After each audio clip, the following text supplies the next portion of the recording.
আসসালামু আলাইকুম ওয়া রাহমাতুল্লাহি ওয়া বারাকাতুহু।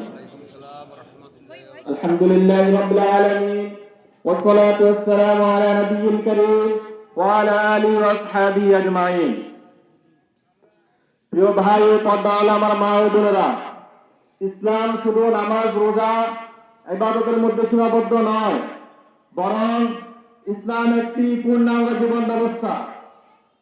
ব্যক্তিগত জীবন থেকে শুরু করে পারিবারিক, সামাজিক, অর্থনৈতিক এবং রাষ্ট্রীয় রাজনীতি সবকিছুর জন্যই আল্লাহ পাক কোরআনুল কারীমে আমাদেরকে দিক নির্দেশনা দিয়েছেন। সূরা নিসার ৫৮ নম্বর আয়াতে আল্লাহ তাআলা বলেন, নিশ্চয় আল্লাহ তোমাদের নির্দেশ দেন তোমরা আমানত তাদের হাতে অর্পণ করো যারা এর উপযুক্ত, এবং যখন মানুষের মধ্যে বিচার করবে তখন ন্যায় বিচার করে। অতএব রাষ্ট্রীয় ক্ষমতা একটি আমানত। এই আমানত কেবল যোগ্য, সৎ ও ন্যায়পরায়ণ ব্যক্তির হাতে অর্পণ করতে হবে। এছাড়া আল্লাহ তাআলা সূরা এবং পরামর্শের উপর গুরুত্ব দিয়েছেন। তাদের কাজ পরস্পর পরামর্শের ভিত্তিতে পরিচালিত হয়। সূরা শুরার ৩৮ নম্বর আয়াত। অতএব এক নায়কতন্ত্র এদেশে আর চলবে না, বরং ইসলাম চায় জনগণের মতামত ও পরামর্শকে গুরুত্ব দিতে। সূরা মাইদার ৪০ নম্বর আয়াতে আল্লাহ তাআলা বলেন, যারা আল্লাহর নাযিলকৃত বিধান অনুযায়ী বিচার করে না তারাই কাফির। অতএব ইসলামী রাজনীতির মূল নীতি হলো আল্লাহর বিধান অনুযায়ী দেশ পরিচালনা করা।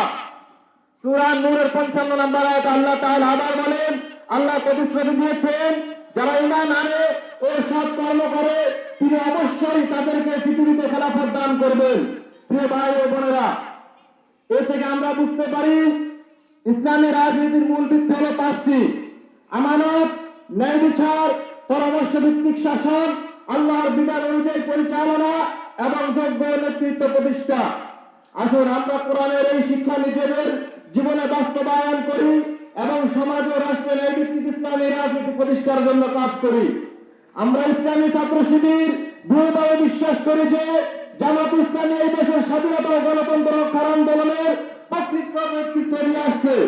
ইসলামী ছাত্র শিবির সবসময় জামাত ইসলামীর নেতৃত্বের প্রতি অনুগত থেকেছে এবং সামনে দাওয়াত ত্যাগ ও সংগ্রামের পথে একসাথে এগিয়ে যাবে ইনশাআল্লাহ। আমাদের উদ্দেশ্য শুধু ক্ষমতা নয়, বরং আল্লাহর জমিনে আল্লাহর দ্বীন কায়েম করা। তাই জামাত ইসলামের প্রতিটি কর্মসূচি, প্রতিটি আন্দোলনকে আমরা শিক্ষার্থী সমাজের ভিতর ছড়িয়ে দিতে অঙ্গীকারবদ্ধ। আমরা চাই জামাত ইসলামী ও ইসলামী ছাত্র শিবির মিলে একদম ইসলামী সমাজ বিনির্মাণ এবং ন্যায়ভিত্তিক বাংলাদেশ গড়ে তুলবে ইনশাআল্লাহ। আল্লাহ আমাদের সবাইকে এই মহৎ কাজে কবুল করুন। আমি এই বলে আমার বক্তব্য এখানে শেষ করছি। আসসালামু আলাইকুম ওয়া রাহমাতুল্লাহি ওয়া বারাকাতুহু।